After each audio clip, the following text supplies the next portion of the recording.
एक बार की बात है, मंगलपुर गांव की आखिरी गली में एक पुराना मिट्टी का घर खड़ा था। सवेरा भी ठीक से हुआ नहीं था कि घर के आंगन में एक गहरी, सख्त आवाज गूंज उठी। लक्ष्मी, उठ जा बेटी, 4 बज गए।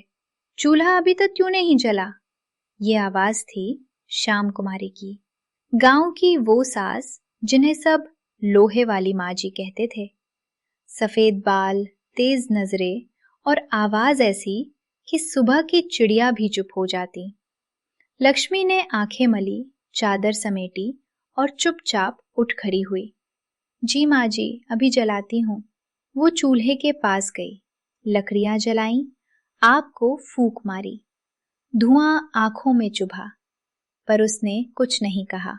रघुवर, उसका पति, अभी भी कमरे में गहरी नींद में था। बाहर से उसकी खर्राटों की आवाज आ रही थी। श्याम कुमारी ने आंगन में खड़े होकर पुकारा, रघुवर, उठ, कितनी देर सोएगा? सूरज निकल आएगा। कोई जवाब नहीं, बस खर्राटे। लक्ष्मी चुपचाप चाय बनाकर सास के हाथ में थमा गई। माँ जी, चाय। श्याम कुमारी ने कप लिया, एक घूंट पिया और बोली, बेटी, तू रोज रोज ये सब अकेले क्यों कर रही है? मेरा बेटा कब जागेगा? लक्ष्मी ने नजरें झुका ली। माँ जी, वो कहते हैं जमाना बदल गया है। जमाना बदले, इंसान का फर्ज नहीं बदलता। श्याम कुमारी ने सख्ती से कहा। मैंने 40 साल तक इस घर को संभाला। सुबह 4 बजे उठकर खेत गई, शाम को लौटी। कभी किसी से एक पैसा उधार नहीं लिया। आज मेरे पास जो है, ये जमीन, ये छत, सब मेहनत और अनुशासन से आया। लक्ष्मी चुप रही, उसकी आंखों में थकान साफ दिख रही थी। उस शाम बारिश हो रही थी। लक्ष्मी भीग कर लौटी तो श्याम कुमारी ने उसे आंगन में रोक लिया। बैठ बेटी, आज खुलकर बात करनी है। लक्ष्मी डरते डरते बैठ गई। माँ जी, मैंने कुछ गलत किया क्या? नहीं बेटी, तूने कभी गलत नहीं किया। गलती मेरी है। मैंने अपने बेटे को बहुत लाड़ प्यार दिया। वो सोचता है घर अपने आप चल जाएगा, पर तू थक रही है, मैं देख रही हूं। लक्ष्मी की आंखें भर आईं। माँ जी, मैं क्या करूं? मैं तो रोज उठती हूं। अब तुझे फैसला करना है, श्याम कुमारी ने कहा। या तो तू ऐसे ही चुपचाप सब सहती रहे, या फिर तू मेरे साथ खड़ी हो। मैं अकेली रघुवर को नहीं जगा सकती, तुझे भी साथ देना होगा। लक्ष्मी ने धीरे से सिर हिलाया। उस रात उसने रघुवर से कहा, कल से मैं सुबह नहीं उठूंगी। जब तक तुम नहीं उठोगे, मैं भी नहीं उठूंगी। रघुवर हंस पड़ा। अच्छा, देखते हैं बिना तेरे घर कैसे चलता है। अगली सुबह 4:20, चूल्हा ठंडा, आंगन गंदा, चाय नहीं बनी। रघुवर 9 बजे उठा। अरे लक्ष्मी, चाय कहाँ है? नाश्ता क्यों नहीं बना? लक्ष्मी बिस्तर पर लेटी बोली, जो काम तुम नहीं करते वो मैं भी अब नहीं करूंगी। रघुवर गुस्से में श्याम कुमारी के पास गया। माँ जी, ये क्या बकवास है?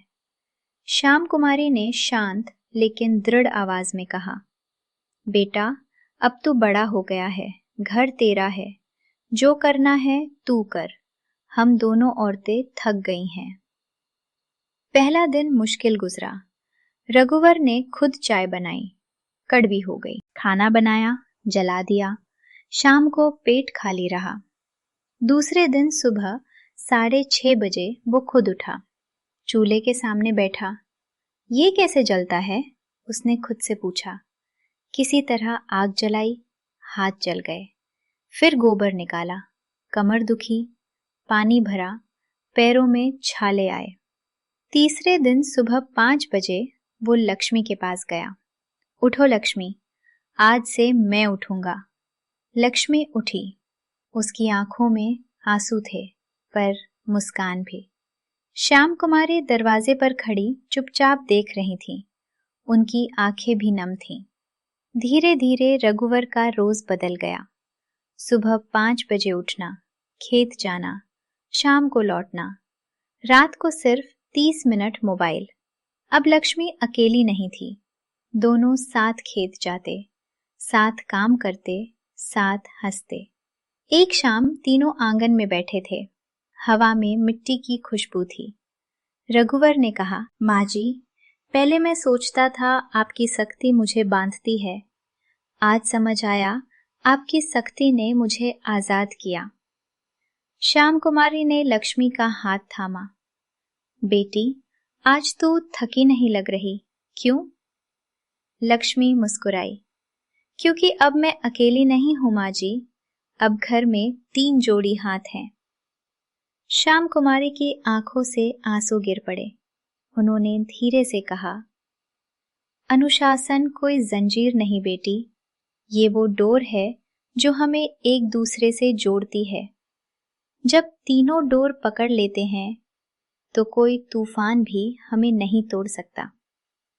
और इस तरह मंगलपुर गांव में एक नई सुबह शुरू हुई, जहां अनुशासन ने न सिर्फ घर बचाया बल्कि प्यार को और मजबूत कर दिया।